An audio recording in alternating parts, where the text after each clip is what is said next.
This is the Marketing Umbrella Podcast, where it's all about getting the information you need from successful leading marketers to build and grow your digital marketing agency. Brought to you by Itamar Shafir, founder and CEO of Umbrella, the technology platform and brand that is powering thousands of marketing agencies around the country. Find him at umbrellaus.com. Now, here's your host, Kevin Pruitt.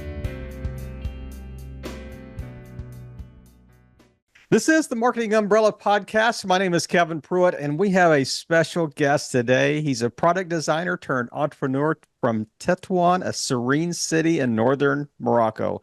He began his career as a freelance product and UX web designer in 2009. In 2016, he founded Kreatinc Inc., a web agency. Since then, he has designed and built SaaS products for clients spanning from Australia to the US and everywhere in between. In July 2022, they launched Nuelink, a social media automation and scheduling tool designed to help creators, entrepreneurs, and marketing agencies streamline and enhance their social media presence. Nuelink quickly grew to more than 20,000 customers from all over the world. Their goal now is to become the first unicorn from Morocco. Please join me in welcoming my friend Bilal Ararou to the Marketing Umbrella Podcast. Bilal, thanks for joining us. Thank you, Kevin, for having me, and thank you for the great description. I need to note all everything from you and start using that. Well, hey, it's copyrighted, so I get a royalty every time you would use that. So no, okay. Man, it's you deserve it. It is great to have you on the podcast, and I'm just amazing growth and just that we've chatted before and just an opportunity to kind of share that. But so. I mean, that's a very academic, and that's just your work experience. Round that out a little bit. Tell us a little more about Bilal, life in Morocco, family, just lay the foundation for our listeners. Awesome. Thank you so much. Great question, Kevin. So, okay, I will start from since I was a kid. When I was a kid, I always had that passion for computers. Also for trying to sell stuff because we were like a little bit a poor family, so I always coming up with some ideas to make money. In one day I bought a Game Boy machine, Nintendo Game Boy, and I was renting it to all the neighbors' kids and making some money. Then I transitioned to fixing computers, installing Windows, and for the neighbors too. And then I was working every summer on different jobs, from having my own, selling some candies in the summer, because in the city where I live, it's on the beach. So everyone come here during the summer. I was like, okay, let me make some money from this. These kind of things. And then I worked on smaller jobs like security guard, selling clothes with a store. Then I realized I think I'm built to become an entrepreneur. So so I decided to start studying computers and building my own websites, etc. Family-wise, currently I have a daughter. Her name is Warda. She's 5 months old, so it's still new for me. And that's like a quick overview on on that part.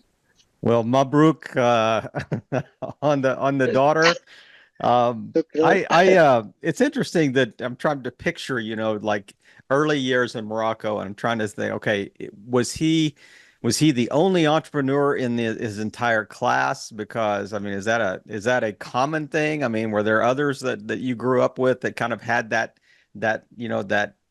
genetic disposition, in them, or were you kind of an outlier? Yeah, that's a good question. Actually, there weren't many kids who at least who were doing the same thing as I was, because either they didn't need to, or maybe their parents didn't let them, or they just didn't have the drive to do it. Right. In a way, it started like that, just a small stuff, as I mentioned, just selling small candy, small stuff like that, and things starting to evolve. And by the high school, most of the other kids or the other students, they didn't have like they didn't like this to like they Hmm. didn't like to work or to come up with their own project or to start from Yeah. zero. Yeah. So it's kind of started to develop since I was a kid, and thankfully my parents didn't stop me.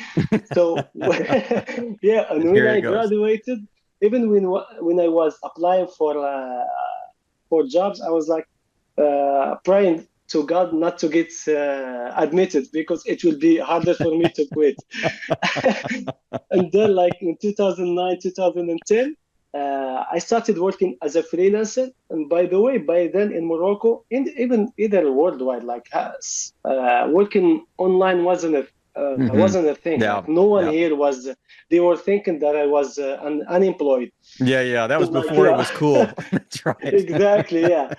So I didn't start hearing about like the term freelancer or someone working online till like 2015, 2016. And all my entourage, even the people who actually studied web development, web design with me, didn't have that idea. They were all of them were like applying for to get a job here and there. I love that. Yeah, I'm going to get a t-shirt. It says, I'm not unemployed. I'm a freelancer. yeah. I wasn't able to convince my own parents about that. Like I was like, That's right. okay, you spend the entire day in your room. From where did you get this money? Exactly right. That's right.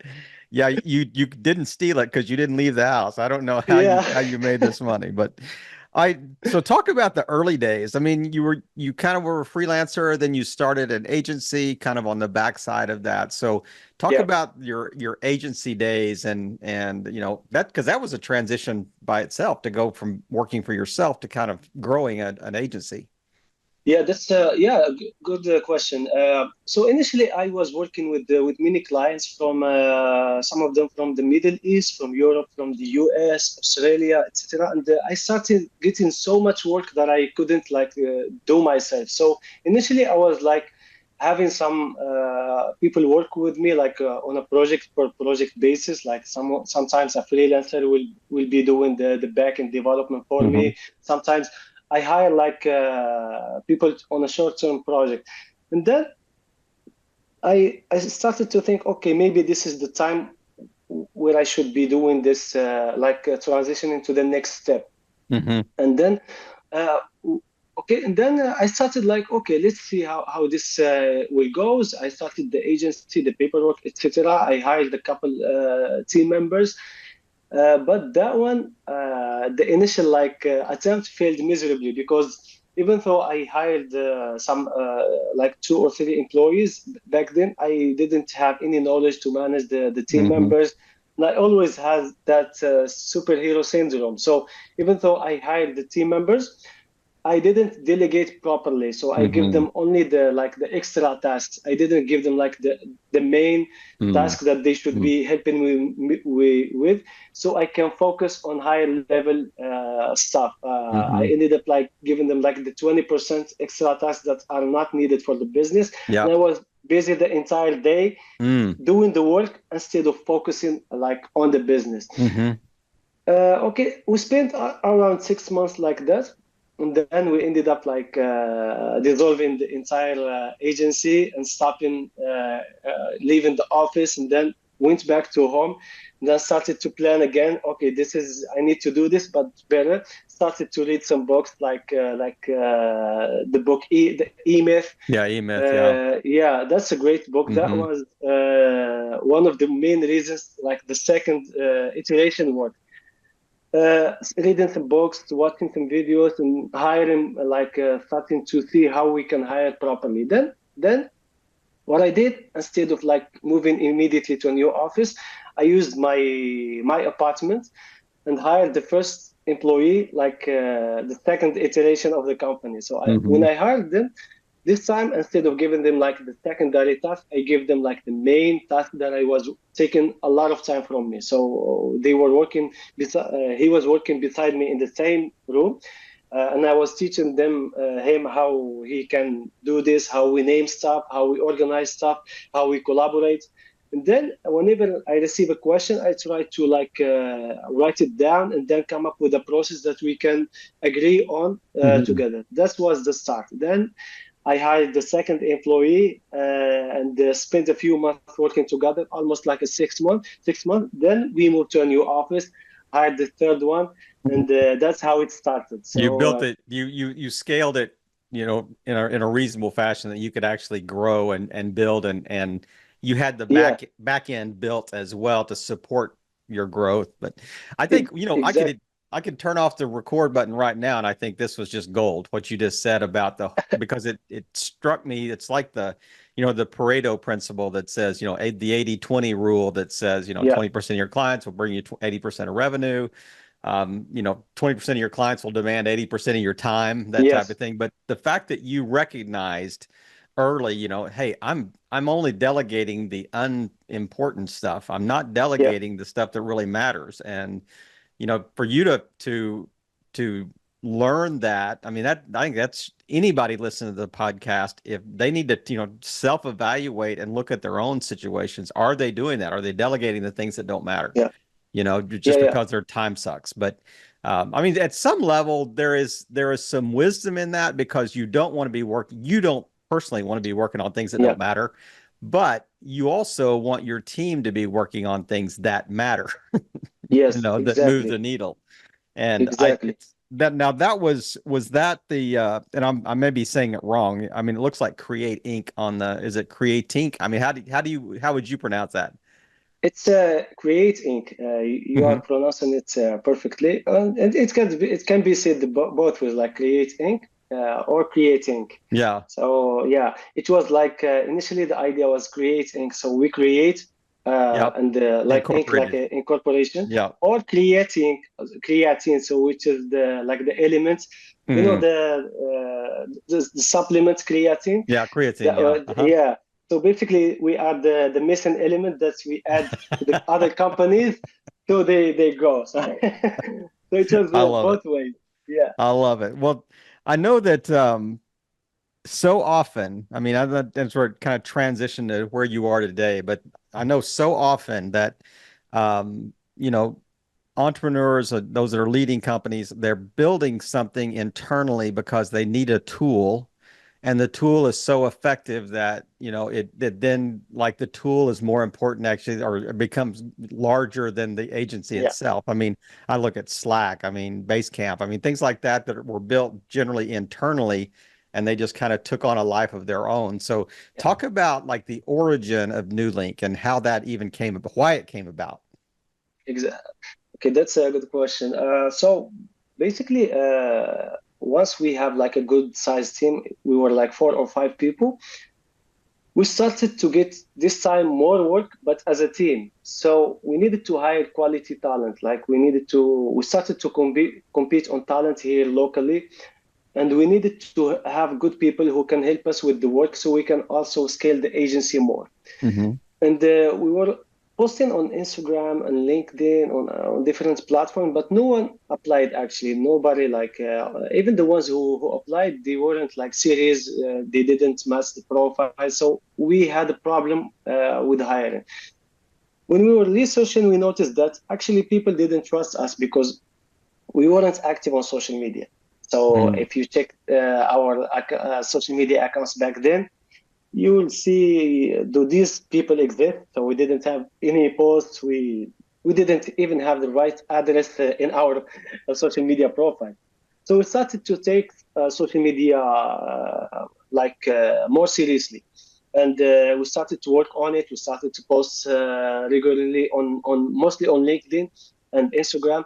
And we try to use different tools. But what happened to us is we do that for a month or two, and then we get too busy and forget about the entire thing. Until the next time we need to hire another person to join the team, then we have the same problem again. So this became like a recurring problem. So then when we did that, we were like, we even hired someone to manage our own social media for us, but it didn't work out.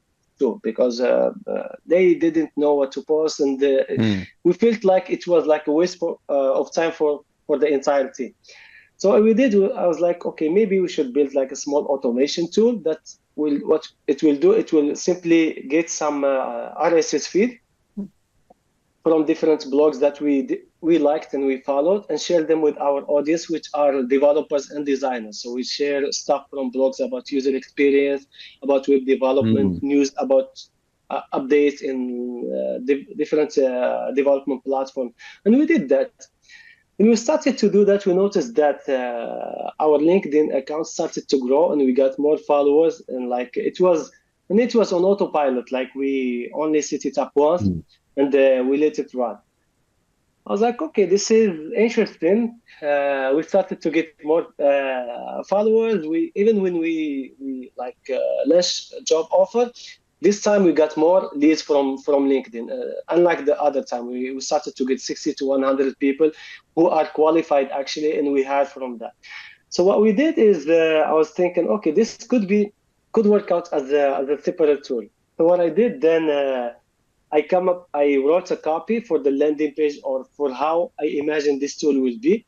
And then with all the features listed and everything, but we didn't build anything. We simply had only the landing page with a sign up for the waitlist. And I started to share this landing page on Reddit, on some Reddit communities, some Facebook communities, and for different markets.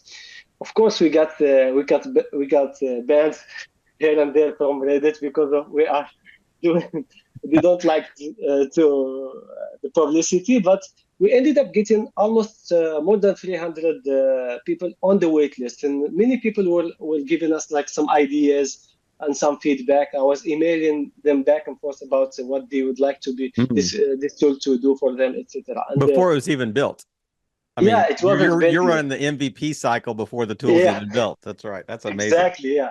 Yeah. And actually, once we hit as soon as we hit 100 people, we hit 100 really quickly. That time we started to work on the design and the mock-ups for the design. You said there's interest. You knew there was interest then, yeah. Exactly, yeah. And immediately we started working on the design. And once we hit the 300, we started working on building the thing. And we built this super simple MVP.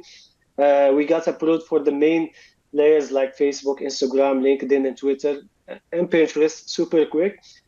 Then we launched the private beta for this waitlist, and we ended up getting almost 80 to 100. I think, I don't remember the exact number, but almost 100 people signed up from that waitlist, which was 360, 370 people. Now, was that a free launch just as a beta test, or was there that was on a subscription basis early? Initially, it was a free, so we needed to have actual people using the platform and getting some feedback. And it was super basic. We didn't have much. Only connect your social media accounts, connect some automations. Like if you have a WordPress, you can connect WordPress to get the articles from that. If you have a podcast, you can give us the link of the podcast, and we get all the podcasts in episodes and schedule them for you. If you have an online store, the same thing. So we wanted to get the feedback about that.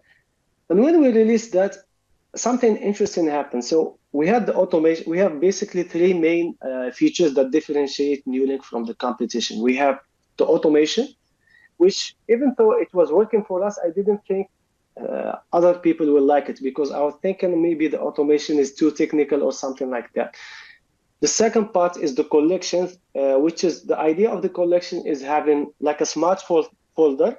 Let's say you would like to post every Monday, Happy Monday or a motivational Monday or something. So collections are folders, but they are smart. Each collection have its own posts, its own social media channels, and it's on schedule. So let's say I'm gonna create a collection every Monday that says talk about Monday, motivational posts, etc., and link it to Facebook, Instagram. This way, whenever I add a new post to that collection, it will automatically be scheduled on Monday, 10 a.m. The second one will be the next Monday, etc., and so on and so forth. The third feature that we had is having a big library of collections ready for you to use with one click. This one took us a lot of time to actually build. So basically, let's say you can have a quiz about marketing, quizzes about funny quiz, for example, or quotes about social media, quotes about business, quotes about books. You can use this with one click. The entire idea of this is you can go, when you sign up to Newlink, you can go from having zero social media presence to having at least 3 months of social media content scheduled for you in like 15 minutes. This is the idea of the promise of the product. We actually achieved that. Is it generic content or is it white labeled? How did like, you've got a post out there. How, other than the fact that it's posted on my account, how do I personalize that content to me? Okay, so basically, initially what we did is when you add this library of content, when you add it with one click, we had a feature that add your own logo to it, you add your own colors to it, etc. So the design will match your own brand. Yeah. And the captions are already written for you by us, but you can always customize it if you wanted to. So that was the first iteration of the product. But now we added to that some AI, so to make sure that it's actually personalized these for your own, using your own tone of voice and your own, based on your previous posts. That's crazy. That Yeah. you mentioned something really early about the very first iteration when you were first thinking about the tool. You said, we went out and we kind of did the RSS feed from like blog articles or something like that. That almost seemed like external content that you were sharing with your internal community. So like if an article on, whatever it is that you said, hey, I think this would be interesting to my community, so I'm going to share it internally. But this tool seems like it's almost designed around internal content, like content I produce. Does it also curate external content that's in a specific category as well? Exactly. Yeah, that's a great question. Yes. So basically, it can work both ways. Let's say in your case, for example, you have a podcast about marketing. What you can do is give Newlink the link of the podcast, add the time slot, let's say every Friday, 10 a.m. You want to post a new, to share or reshare a previous podcast. And then the social media accounts you would like to share this podcast on. So basically, this is your own content. So once you do that, it will automatically schedule all your existing podcast episode on repeat. And then whenever there is a new episode, it will be shared as a priority. So if there is a new episode released at 8 a.m., we will publish that at 10 a.m. on Friday. And then if not, we will simply reshare one of the previous posts with your audience. This is using your own content. But your audience also interested in some marketing ideas. What you can do is, you can have like, let's say you have some blogs or some YouTube channels that you follow that shares interesting stuff. You can simply add those as an automation. You create one collection. Let's say I already have one in my own account. I call it shoutouts. So what is that? Is that I share different from a podcast, from a YouTube channel, from a blog. Each time there is one of these articles will be shared automatically. And I use AI. Sometimes I edit it myself. So since I can see what this week post will be shared, I edit them myself. Sometimes the AI come up with some really good captions using my own tone of voice, and it works. So basically, you can go both ways. Use your own content, repurpose the content you have, or use the content from sources that you trust.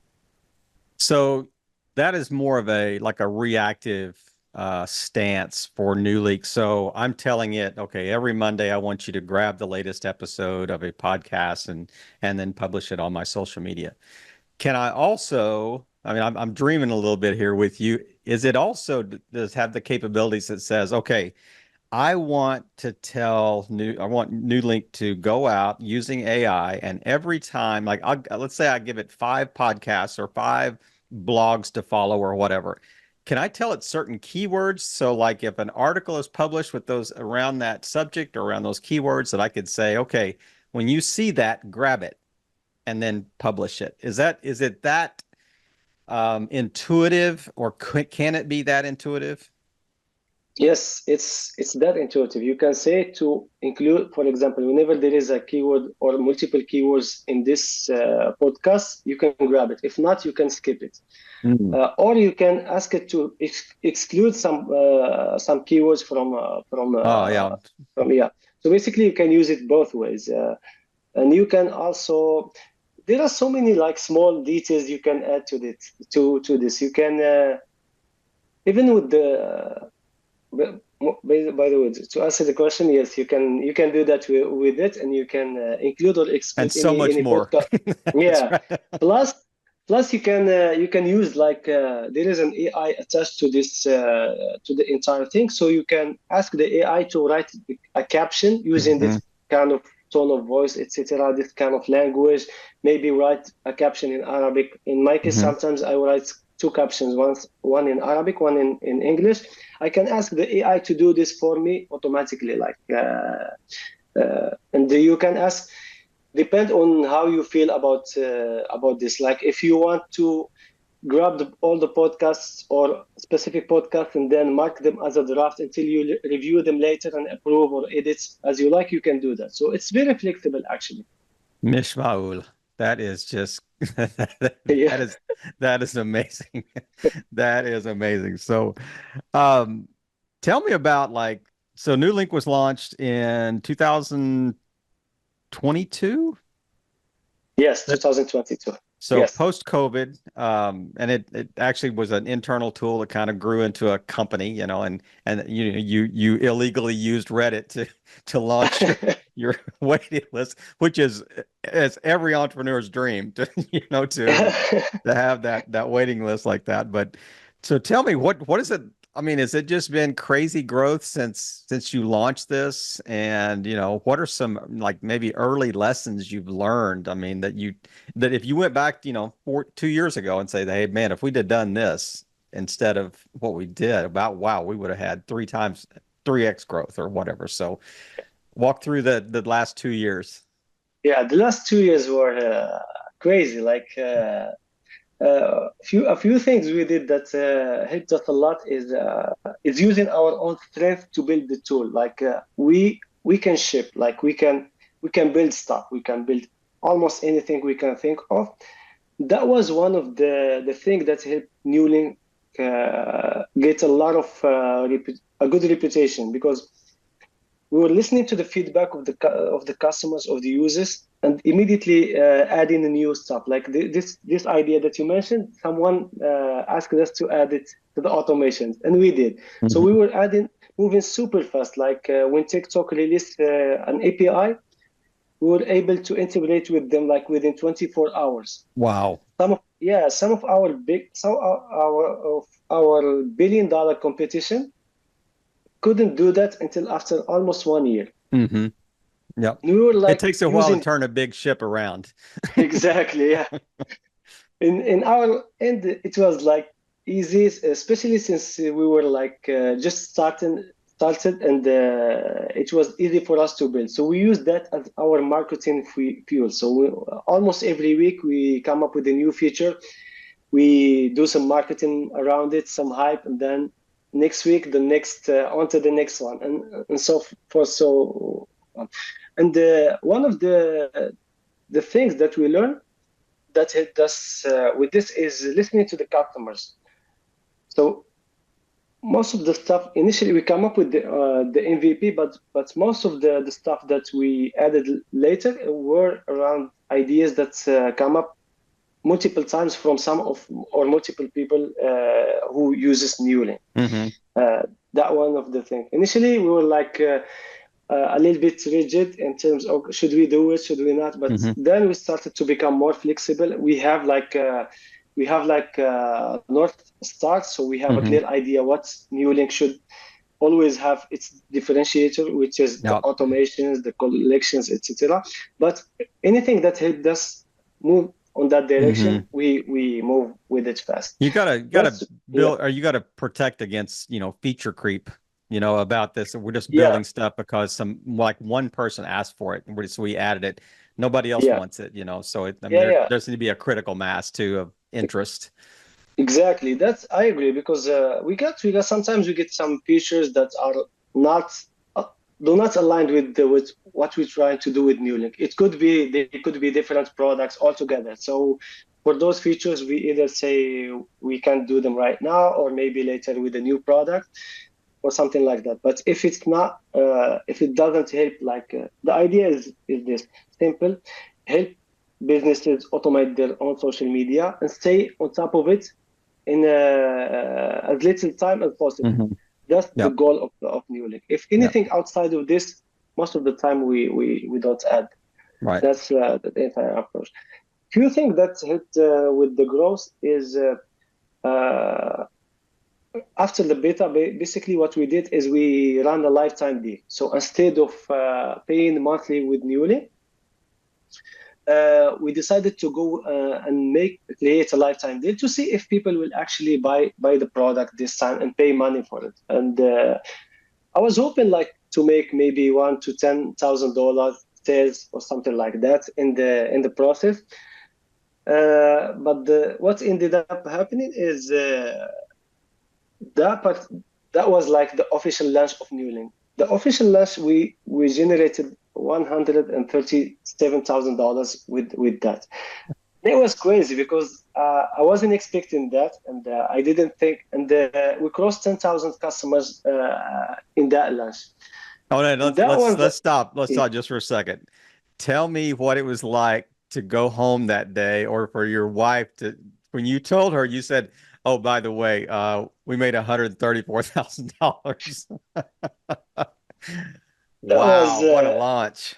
yeah, that was crazy. The funny thing is, when we were preparing the pricing, we have okay, the base plan will be 49, maybe 79. The other plan will be this price. The third plan will be this. And we had the agency plans. We had two pricing, and then I was like, maybe the agency plan should be $1,000. And I didn't think anyone will buy it, to be honest. I was like, maybe let's just add that and see if anyone will buy it. And then this $1,000 plan was added 30 minutes before the launch. This is a I month, added it. 1,000 a month, right? No, 1,000 for Of like for a the lifetime lifetime. cost. Yeah, Okay, all right. yeah. Keeping in mind, nobody knows who I am. No one knows Newlink. They do We now. did yes. So I was like, okay, let's do it and see what happens. As soon as we hit enter, we sold three of those immediately, 30 minutes after that. I was like, oh my God, this is crazy. And during that time, I was traveling in Spain. I'm checking my phone. I was like, new sale, new sale, new sale. We had multiple days where we crossed more than $10,000 per day. And before the last, I was like, hopefully we'll be able to make $10,000. That was my widest dream, because the tool was still super basic, so I didn't think people will actually buy this. That that Yeah. is crazy. So I want you to put your marketing hat on, your marketing agency hat back on just for a second. So if you were running a marketing agency today, and let's keep this pretty concise, this answer here, because I want to jump into the lightning round really quickly. But if you were putting your marketing hat on right now, what is the best use case if you are wanting to utilize Newlink as a marketing agency owner? What's the best case scenario? What is the unique value proposition for adding Newlink to my toolbox as a marketing agency owner? So basically, Neuralink can easily save you 80% of your time. As soon as you go sign up to Neuralink, you create first you create brands for your clients, invite your team members to them, and then you can show your clients 1 month of content scheduled for them, within 30 minutes or in the same day you create a brand for them. That's huge, because this will show that you already have the team to help them with this. You can easily say, okay, give me let's say I'm signing up a podcast or let's say I'm an e-commerce brand. I'm bringing it is my new client. Give me your store. Give me the markets, like the which markets are you in? Like, are you in the beauty, for example? Are you in the cleaning business or anything? So as soon as I get to your store, add it to Nuelink, it will automatically create posts for all your products Wow. automatically with Yeah. captions using AI, the tone of voice of the brand, and everything. Like, it can help you have at least a couple of months of content for them automatically. So this will save you like at least 1 week, I think, for to set up something like this manually. I think your goal of being the first unicorn from Morocco, I that may be a realizable goal. You know, we're gonna have you on in about 18 months, and we're gonna see. I want you to wear a unicorn outfit when you come on. So, wear a unicorn suit, but. Let's jump into the lightning round, and I love this part of the podcast because it's so different than everything we talked about up to this. And you think these are crazy questions, but you know what? There's a method to our madness here. But so I'm just going to ask you these questions really quickly. Give me a one-line answer, and we'll move on to the next one. Okay? Don't just first response. So, did you get along with your parents growing up? Yes, a lot. My parents influenced how I live, like tremendously in many ways. There is one quote from my mom. I only have one shoes. She used to. I didn't know how to tie them, and she used to tie them for me. And she looks at me. As I mentioned, we were poor, so she was don't make a mess with your shoes because you only have one. But when you grow up, will become will have a lot of money. You have your own car, etc. So when I heard that, I was like, okay, I know we are poor, but my mom told me that I will be rich later. So that's happening anyway. What a blessing. It's a blessing from mom early. So, do you have siblings? Yes, I have four siblings. One female, and four Mhm. male siblings. Hayat and Anas, Rida, and Yasin. Mabruk, Mabruk. Shukran. So, do you have kids? I have Well, one you kid. mentioned earlier, yeah. Yeah, one daughter. Her name is Warda. Yeah. Warda means flower in All English. right. Do you have pets? No, I don't have them. I think because I'm too busy, I'm afraid maybe I will just forget about it. So what time do you get up on a work day? What time do you get up in the morning on the average? Usually 8:30. And what time do you go to bed after that last little cup of tea? So good one. This few months, it was my sleeping pattern wasn't good because of the new daughter. But usually before 12 a.m., 12:30. Now sometimes I go 2 a.m. Yeah, if I get it. Warda wake That's up right. screaming. Welcome to parenthood. That's right. Yeah. That's right. So how does faith affect how you do your work? I think really it does affect it because like I have some rules that I operate by. I always try to be upfront with everyone I deal with. I deal with people the same way I want them to deal with Yeah. me. Honesty is important. So in a way, it affects a lot of mainly or my dealing. Mm-hmm. Because even if nobody sees you, I know that God is always seeing what I do. So I keep that in mind. If you were king for a day, for one day, and you were king over all of marketing world, what is one change you would make to the marketing landscape, or how would you change marketing? That's a great question. I am the king of the marketing world and I want to make one change. Okay. I think I would change a few things with AI to make it uh, more usable for everyone, like for the masses. Mm-hmm. Currently, there are many things, like a lot of hype about AI that's like over information. It's so much information, but it's still underrated. Mm-hmm.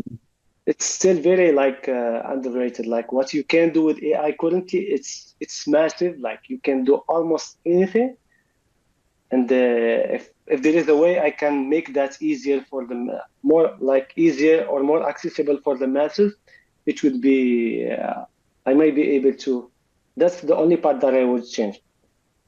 I love it. I Like, love it. It's interesting that if I give you that crown, I mean, I see the gears turning. That your eyes light up. I'm a king. I'm king for the day.